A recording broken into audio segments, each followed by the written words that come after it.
TV조선 미스트롯의 뜻밖의 인기에 대중이 깜짝 놀랐습니다. 그런데 미스트롯 자체를 보지 않은 젊은 세대들은 송가인 씨도 잘 모르고 그 송가인 씨의 이름을 들어보고 얼굴을 안다 해도 왜 이렇게 인기가 있는지 이해를 못 하더라고요. 이거는 어르신들이 방탄소년단을 잘 모르는 것하고 똑같은 이치인 것 같아요.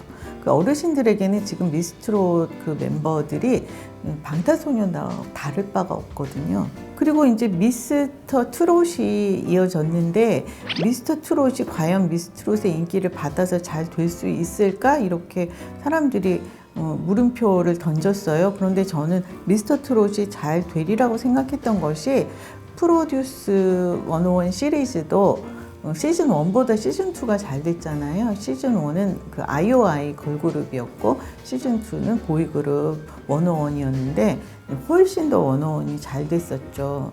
미스터 트롯도 지금 같은 형국입니다. 그래서 12% 정도의 시청률로 출발했는데 지금 25%를 넘겼으니까 지상파 종편 다 합해서 정말 엄청난 시청률을 올리고 있는 겁니다.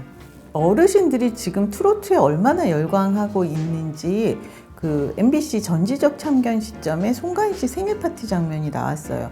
팬들이 참여하는 생일 파티 장면이었는데 정말 장관이었고 그 분들의 표정, 행복해하는 표정을 보니까 이건 정말 선한 영향력이더라고요. 그분들에게 그렇게 기쁨을 줄 수 있다면 이 프로그램의 존재 가치는 충분하죠. 사실 TV에서 어르신들이 좋아하는 노래 듣기가 참 쉽지 않습니다. 전에 저희 어머님이 작고 하셨는데 그때 집에 가보면 아이네 TV라는 거를 틀어놓고 계시더라고요. 거기는 이제 계속 트로트 가수들이 노래 부르는 장면만 계속 나오는 건데 어떻게 보면 조금 허술하고 촌스럽다고도 할 수 있는 건데 그걸 계속 보셔서 어머니가 저걸 어떻게 아셨을까 했는데 병원에 입원하신 적이 있는데 거기서 아마 알게 되신 것이 아닌가 싶었어요. 근데 이제 그만큼 그 어머니에게는 위안이 되셨던 거죠. 저희는 그냥 뭐 허투루 봤던 거지만. 근데 지금 TV에는 KBS의 가요 무대 그리고 열린 음악회 정도가 있는데 그나마 그 콘서트 7080이 폐지되면서 7080 세대가 듣는 노래들이 가요 무대 쪽으로 옮겨갔다고 해요. 그러니까 어르신들은 이제 좀 들을 게 더 좁아진 셈이죠. 2019년 SBS 가요 대전을 보면 퍼센트가 출연자가 아이돌이에요. 그리고 KBS 가요 대축제 때는 송가인 씨가 나와서 문을 열었는데 송가인 씨가 노랫가락으로 그 출연자들을 소개하는데 역시 또 100% 아이돌인 거예요. 근데 송가인 씨가 문을 열었을 뿐이지. 그리고 이제 MBC 프로그램에서는 홍진영 씨 나왔고, 송가인 씨 나왔고, 성시경 씨, 뭐 이석훈 씨, 노라조 이런 분들이 나왔었던 걸로 기억하는데요. 어쨌든 그 연말 그 행사에 시상식 그런 행사에 나온 트로트 가수는 홍진영 씨하고 송가인 씨밖에 없는 거죠. 지금 그 지상파들이 얼마나 그 어르신들을 홀대하고 있는지 알 수 있죠. 이렇게 그 지상파들이 판을 짜는 이유는 2049 시청률에 목을 매기 때문이에요. 광고주들이 2049 시청률만 본다고 하잖아요. 또 TV 앞에 앉아서 TV를 보는 분들은 어르신들인데 이 방송사들과 광고주들은 2049 시청률만 보고 있는 상황인 거예요. 그 사이에 어르신들이 이 단골 고객으로 지상파 방송만 볼 줄 알았는데 다 종편으로 넘어간 거예요. 그래서 KBS 아니면 종편을 보고 계시고 SBS, MBC는 거의 단골들을 놓친 셈입니다. 이제 그러면서 미스트롯이 나와서 히트를 치고 미스터 트롯은 더 이제 인기를 끌고 있는 거죠. 1회부터 아주 큰 반향을 일으켰어요. 9세에서 45세에 이렇게 트로트 저변이 넓을 줄 누가 알았겠어요. 그리고 이렇게 우리나라에 노래를 잘하는 사람이 있을 줄 또 누가 알았겠어요. 정말 놀라운 실력자들이 많았습니다. 45세까지로 참가 자격을 제한했는데 뽑히면 트로트 가수로 현장을 뛰어야 하니까 45세 이상은 무리라고 판단해서 자격 제한을 둔 것 같은데 이 자격 제한이 없었다면 정말 더 연륜 있는 분들이 많이 나왔을 것 같습니다.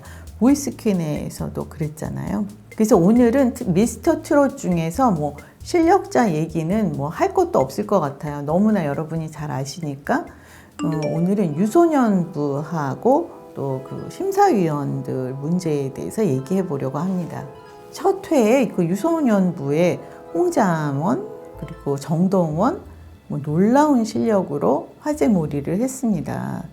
근데 저는 기본적으로 어린이들이 오디션 프로그램에 참가하는 거를 별로 반기지 않습니다. 그런지 스트레스 받는 것도 불편한데다가 이 경쟁이니까 뭔가 가수로 등극을 한다 해도 그 어린아이가 감당하기에는 우리나라 그 연예계가 불편한 부분이 너무 많기 때문에 좀 성장한 다음에 나오는 것이 맞다고 생각하는 편이거든요. 근데 지금 미스터 트롯의 경우 이 면면을 보면 어차피 끝까지 가기가 어려워요. 유소년부는 그 예선이 끝나고 101명 중에 48명으로 추려낸 다음에 그 진선미를 뽑을 때 그 무대에 48명 중에 유소년부의 그 결선 진출자 4명은 없었어요. 아마 그 10시가 넘어서 녹화가 진행됐기 때문에 유소년부는 참가를 못했을 것 같아요. 청소년은 10시 이후에는 녹화를 하면 안 되잖아요. 그래서 미에 홍자원 군이 뽑혔는데 그냥 이제 전달하는 방식으로 화면에만 나왔습니다. 왜 얘네들이 나오지 못했는지 설명이 없었어요. 그러니까 실질적으로 계속 올라간다고 해도 이 녹화 시간에 걸림돌이 되기 때문에 계속 올라가기가 어려운 상황인 거죠. 슬쩍 심사위원들도 그런 느낌을 줬습니다. 그런데 이제 유소년부 팀 미션에서 남승민하고 정동원 군이 살아남아서 두 사람이 결국 데스매치를 벌였어요. 실력은 뭐 비슷비슷했어요. 그런데 결과가 10대 1로 정동원 군이 이겨서 또 올라갔죠. 비슷비슷한 실력인데 결과가 10대 1. 이건 좀 이상하잖아요. 개인의 취향대로 사람을 고르는 거니까, 하트를 주는 거니까 이런 결과가 나온 거죠. 남승민 군은 장민호, 김수찬, 유지광, 안성훈 씨와 함께 추가 합격했습니다. 이 심사 과정에 문제가 있다는 것은 미스트롯 때부터 나왔습니다. 실력자들이 엄청나게 많이 나왔음에도 불구하고 심사위원들이 그런 출연자를 평가할 점수를 매길 자격이 있는가 이런 자격 논란이 꽤 있었거든요. 지금도 마찬가지예요. 이 하트를 주는 문제가 있는데요. 본선 팀 미션까지는 각자 하트를 줬어요. 노래가 진행되는 중간에 자기가 마음에 들면 하트를 주는 거예요. 근데 올 하트면 진출하고 올 하트가 아니면 심사위원끼리 논의를 해서 진출자를 결정하는 그런 과정이 있는 거죠.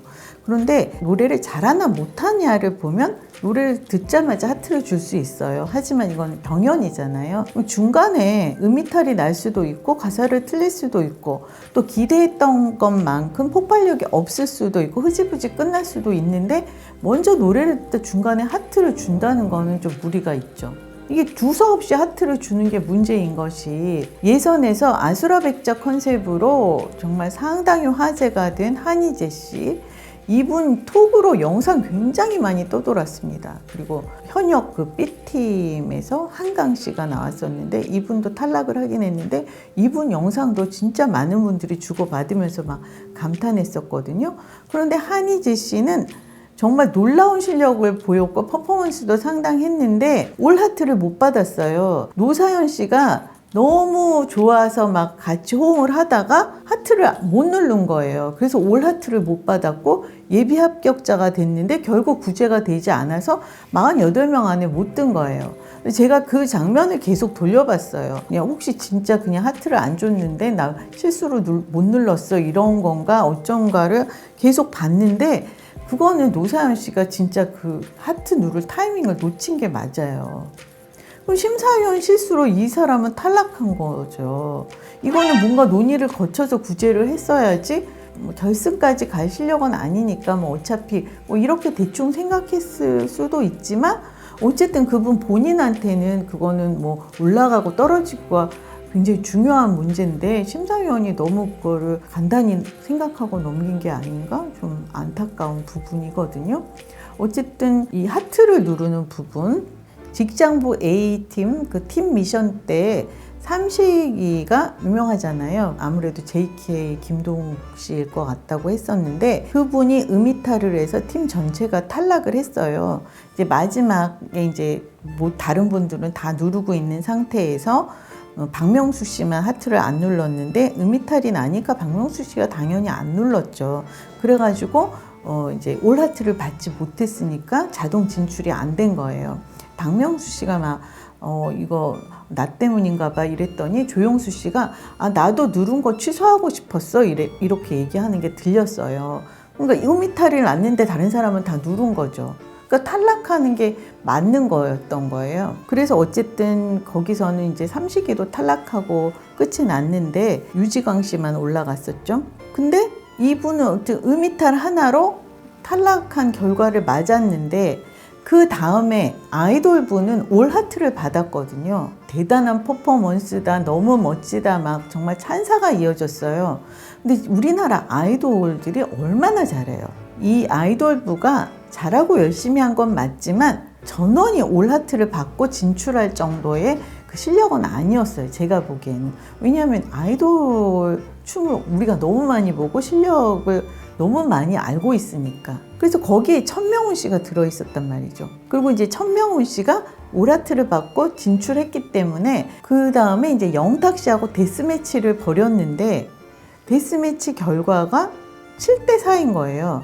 천명훈 씨가 4표나 받았습니다. 영탁 씨가 정말 상당히 잘했어요.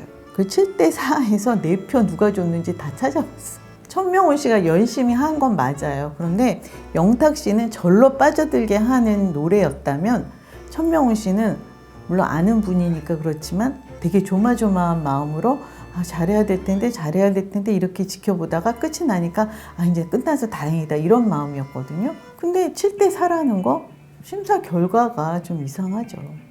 노래 중간중간에 심사위원들의 막 그 추임새 끼어들고 심지어 막 괴성 막 이런 것들이 노래에 방해가 되고 있어요. 물론 흥을 돋우는 거는 맞습니다. 그러면 저는 심사위원하고 이 리액션을 담당하는 연예인들을 따로 분리해야지 된다고 생각해요. 그런 분들 따로 신나게 재미있게 즐기면서 그렇게 흥을 돋아주면 되잖아요. 그 제대로 몰입할 심사위원들은 정말 정신 사납지 않게 옆에서 춤을 추고 난리를 하니까 제대로 심사를 할래야 할 수도 없을 것 같아요. 지금 이제 계속 결선으로 가고 있는데 이 심사위원 구성을 좀 조절해야 하지 않나 생각해 봅니다. 특히 막 그 복근 같은 거 보면서 과몰입하는 그 여성 연예인들 그런 장면이 한두 번이 아니잖아요. 지금 예선부터 지금 본선 데스매치까지 너무 많이 자주 나왔거든요. MBN 보이스퀸은 결선 무대 때 보니까 심사위원하고 또 전문가 평가단하고 청중평가단하고 세 팀의 점수를 합산해서 결과를 내더라고요. 그거 좀 합리적이라고 생각했거든요. 심사위원과 심사하는 과정이 좀 개선이 되지 않는다면 미스터 트롯에 참가하고 있는 이 참가자들의 그 열정, 열창, 실력 이런 것에 비해서 심사 과정이 너무 공신력이 없는 거예요. 미스터 트롯이 진짜 공신력 있는 프로그램이 되려면 심사위원 문제는 해결해야지 된다고 봅니다.